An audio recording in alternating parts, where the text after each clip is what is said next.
Story है एक लड़के और एक लड़की की जो कि कैरेबियन समंदर में एक आइलैंड पर फंस जाते हैं। यह फिल्म ब्लू लेगून सीरीज की तीसरी फिल्म है, पर इस मूवी को तीसरा पार्ट कहना ही गलत होगा क्योंकि पिछली दोनों फिल्मों से इस मूवी का दूर दूर तक कोई लेना देना नहीं है और वही दो फिल्में इसकी डुओलॉजी में आती है। पिछली दोनों फिल्में प्रशांत महासागर में एक आइलैंड पर हुई थी, जबकि यह मूवी कैरेबियन समंदर में दिखाई गई है। पिछली दोनों फिल्मों में मेन कैरेक्टर एक आइलैंड पर बड़े होते हैं, जबकि इस मूवी में सीधे तौर पर टीनेजर को दिखाया गया है। वीडियो के एंड में आप समझ जाओगे कि ये मूवी कैसी है। इस मूवी में द ब्लू लेगून के मेन कैरेक्टर रिचर्ड यानी कि क्रिस्टोफर एंटकिस को भी दिखाया गया है। तो मूवी स्टार्ट होती है हाई स्कूल के दो स्टूडेंट्स एमा और डीन से।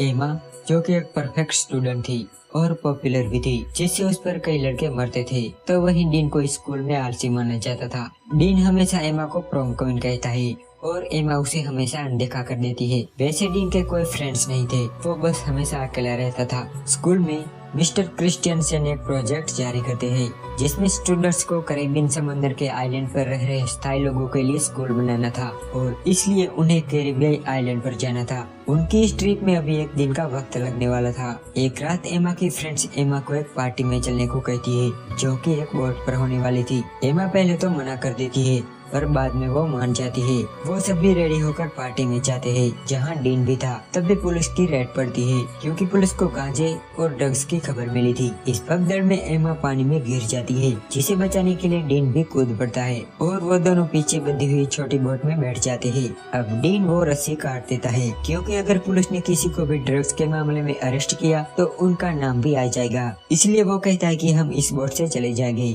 पर जब वो देखता है तो बोट में इंजन ही नहीं था और तब तक पुलिस और बोट भी चली गई थी। अब वो दोनों समुद्र में अकेले फंस गए थे और ऊपर से तेज बारिश और तूफान भी आ जाता है। सुबह जब उनकी आँख खुलती है तो वो देखते हैं कि वो समुद्र में बहुत आगे आ चुके हैं, जहाँ नेटवर्क सिग्नल भी नहीं मिल रहा। यहाँ मिस्टर क्रिस्टियन को पता चलता है कि डीन और एमा लापता है। उनके दोस्तों से पूछने पर उन्हें पता चलता है कि वो बोट पर थे, पर उसके बाद वो कहाँ गए वो ये नहीं जानते। यहाँ एमा को एक आइलैंड नजर आता है तो वो अब उस आइलैंड की तरफ जाने लगते हैं। चट्टानों से बचते हुए वो उस आइलैंड पर पहुँचते हैं और राहत की सांस लेते हैं। उसके बाद डीन को बोट में से फ्लेयर गन मिलती है जिसे वो ले लेता है और बोट को वहीं छोड़ के चला जाता है।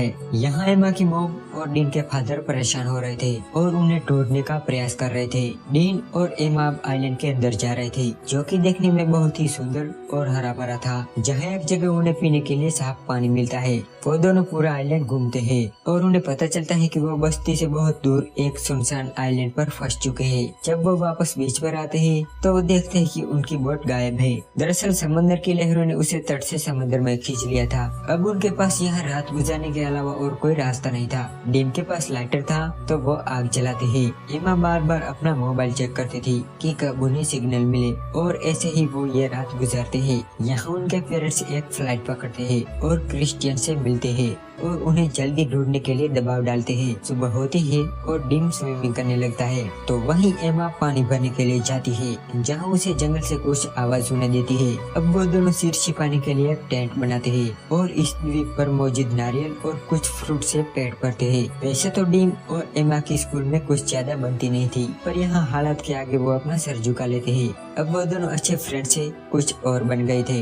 डीन एमा को देखा करता था तो वहीं एमा भी डीन की तरफ अट्रैक्ट हो रही थी। एक बार डीन को बीच पर एक इंसानी कंकाल दिखाई देता है, जिसे देखकर एमा बहुत डर जाती है। तो डीन उसे शांत करते हुए कहता है कि हो सकता है कि ये यहाँ का स्थायी मछुआरा हो या फिर ड्रग स्मगलर या शराबी भी हो सकता है जो नशे में यहाँ आया हो और फिर भूख प्यास से मर गया हो। डरने की कोई जरूरत नहीं, हमें कुछ नहीं होगा। उसके बाद दोनों क्लोज आ जाते हैं और इंटीमेट होते हैं। एक सुबह एमा सो के उठती है तो उसे डीन कहीं नजर नहीं आता। जब वो उसे ढूंढते हुए आइलैंड के बीच पहुँचती है तो वो देखती है कि डीन उस कंकाल को गड्ढा खोदकर दफना रहा है। एमा डीन पर गुस्सा हो जाती है। वो कहती है कि तुम मुझे अकेला छोड़कर यहाँ क्यों आ गए? तो डीन कहता है कि तुम सो रही थी। अब ये बस चल रही थी तभी एमा पीछे की ओर गिर जाती है जिससे उसे चोट लग जाती है। अब ऐसे ही वो अपना वक्त बिता रहे थे। उन्हें नहीं पता था कि वो कब घर जाएंगे भी या नहीं। डीन की मॉम की एक कार एक्सीडेंट में मौत हो गई थी जिसकी वजह वो खुद को मानता है।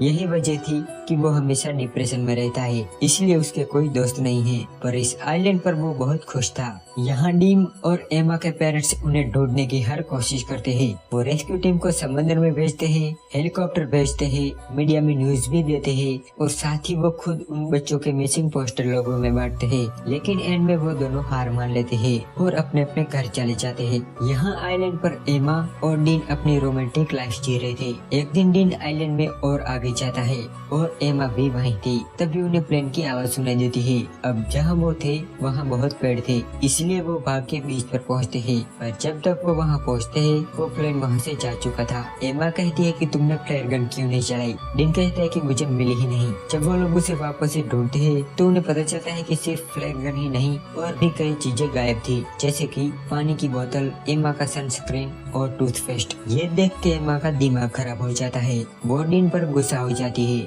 और कहती है कि मैं यहाँ एक पल भी रहना नहीं चाहती। अब उन्हें लग रहा था कि वो कभी घर नहीं जा पाएंगे। एक बार डीन को किसी जंगली जानवर के दहाड़ने की आवाज आती है और वो उस आवाज की तरफ जाता है। एमा भी उसके पीछे आ रही थी। तभी डीन के सामने एक ब्लैक पैंथर आ जाता है और वो उसे मारने के लिए आगे बढ़ता है। डीन अपनी जान बचाकर भागने लगता है। भागते भागते एक जगह डीन गिर जाता है। जब एमा वहाँ पहुँचती है तो वो देखती है कि पैंथर को डीन ने मार दिया है। यहाँ उनके पेरेंट्स उन्हें बहुत मिस करते थे, तो वहीं डीन और एमा यहाँ खुश रहने की कोशिश कर रहे थे। एक दिन जब वो दोनों पेड़ के नीचे सो रहे थे तब बंदर उनका सारा सामान एक एक करके फेंकने लगते हैं, जिसमें फ्लेयर गन भी थी। बंदर वो भी फेंक देते हैं। फ्लेयर मिलते ही एमा उसे चला देती है। डीन कहता है कि ये तुम क्या कर रही हो, हमें यहाँ कोई नहीं देखने वाला। जिस पर एमा गुस्सा होकर कहती है कि तुम तो कोशिश भी नहीं कर रहे यहाँ से निकलने की। मैं यहाँ एक पल भी रुकना नहीं चाहती। हम जो लाइफ जी रहे हैं उसे जीना नहीं बल्कि सरवाइव करना कहते हैं। एक बार उन्हें हेलीकॉप्टर की आवाज सुनाई देती है